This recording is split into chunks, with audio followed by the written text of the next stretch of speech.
महाराष्ट्राची महान धार्मिक आणि सांस्कृतिक परंपरा असलेल्या वारकऱ्यांच्या श्रद्धेचा कळस मानला जाणारा संतश्रेष्ठ श्री ज्ञानेश्वर महाराज पालखी सोहळा लवकरच सुरू होत आहे।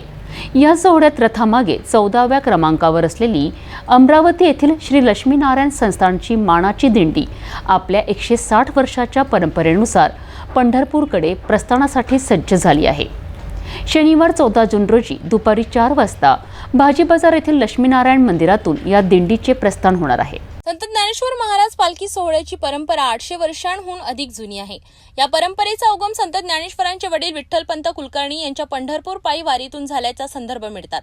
त्यानंतर संत ज्ञानेश्वर यांनी त्यांच्या भावंडांनाही ही वारीची परंपरा पुढे चालवली। 17व्या शतकात 1832 साली श्री गुरु हैबत बाबांनी संत ज्ञानेश्वर महाराजांच्या पादुका पालखीत घालून दिंडी समारंभासह थाटामाटात पंढरपूरला नेण्याची प्रथा सुरू केली।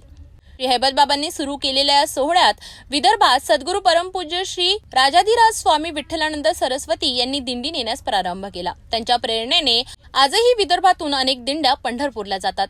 याच परंपरेचा एक महत्त्वाचा भाग म्हणून अमरावती येथील लक्ष्मीनारायण संस्थानची मानाची दिंडी गेल्या 160 वर्षांपासून अखंडपणे संत ज्ञानेश्वर महाराज पालखी सोहळ्यात सहभागी होत असते। परमपूज्य सद्गुरू विठ्ठलानंद सरस्वती यांनी महाराष्ट्राच्या या मुख्य धार्मिक व सांस्कृतिक परंपरेचा वसा विदर्भात मोठ्या श्रद्धेने जपला होता। आजही संस्थानतर्फे पंढरपूरला दिंडी नेण्याची परंपरा सुरूच आहे। या वर्षीचा 193वा संत ज्ञानेश्वर महाराज पालखी सोहळा 19 जून पासून सुरू होत आहे। तत्पूर्वी अमरावतीकर दिंडी रथामागे 14व्या क्रमांकाची मानाची दिंडी असल्याने तिचे प्रस्थान शनिवारी 14 जून रोजी दुपारी 4 वाजता भाजी बाजार येथील लक्ष्मीनारायण मंदिरातून होणार। प्रस्थानापूर्वी दुपारी 3 वाजता मंदिरात हरिभक्त पारायण पद्माकर महाराज देशमुख यांचे प्रवचन होईल। त्यानंतर दिंडी प्रस्थान सोहळ्यात प्रारंभ होईल। या सोहळ्यात संस्थानच्या खार तळेगाव येथील दत्त मंदिराचे भक्त मोठ्या संख्येने सहभागी होतात। दिंडीचे लक्ष्मीनारायण मंदिरातून प्रस्थान झाल्यावर सर्वप्रथम अनेक वर्ष दिंडी चालक सेवा दिलेल्या स्वर्गीय नारायणराव व्यास यांच्या कुंभारवाडा स्थित निवासस्थानी महाराजांच्या पादुकांचे पूजन केले जाईल। त्यानंतर दिंडीचा प्रवास सुरू होईल।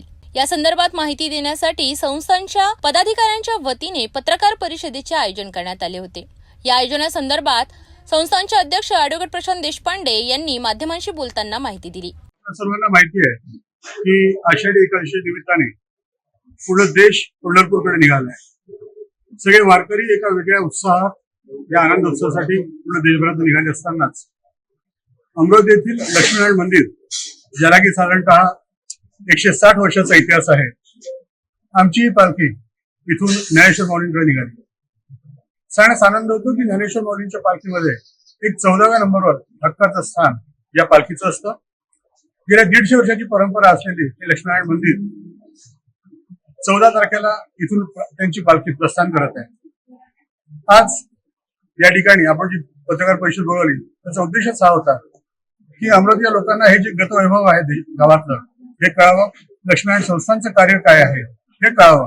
त्याकरता एक विशेष विनंती करायची आहे की 14 तारखेला संध्याकाळी 4 वाजता लक्ष्मीनारायण मंदिर अंबागेटच्या आतमध्ये या ठिकाणावर या पालखीचं प्रस्थान होणार आहे। आपण सर्वांनी अमरावतीकर मंडळांनी या पालखी सोहळ्यामध्ये सहभागी व्हावं, जेणेकरून आपणही ज्ञानेश्वर माऊलीपर्यंत पोहोचलोय अशी आपल्या सगळ्यांना आनंद घेता येईल। यावेळी पत्रकार परिषदेला उपाध्यक्ष माजी महापौर विलास इंगोले, सचिव कौस्तुभ लवाटे, सहसचिव माधव पांडे, कोषाध्यक्ष ॲडव्होकेट राजेंद्र पांडे, विश्वस्त ॲडव्होकेट रोहित कलोती आणि सर्व विश्वस्तांनी अमरावतीकरांना प्रत्यक्ष पांडुरंगाच्या दर्शनासाठी संत ज्ञानेश्वर माऊली ज्या पालखीच्या सोहळ्यात जातात त्यात सहभागी होण्याचे आवाहन केले आहे। अमरावतीहून निघालेली लक्ष्मीनारायण संस्थानाची ही मानाची दिंडी म्हणजेच केवळ एक धार्मिक सोहळा नाही, तर महाराष्ट्राच्या समृद्ध वारकरी परंपरेचा आणि सांस्कृतिक एकजुटीचा तो एक प्रतीक आहे।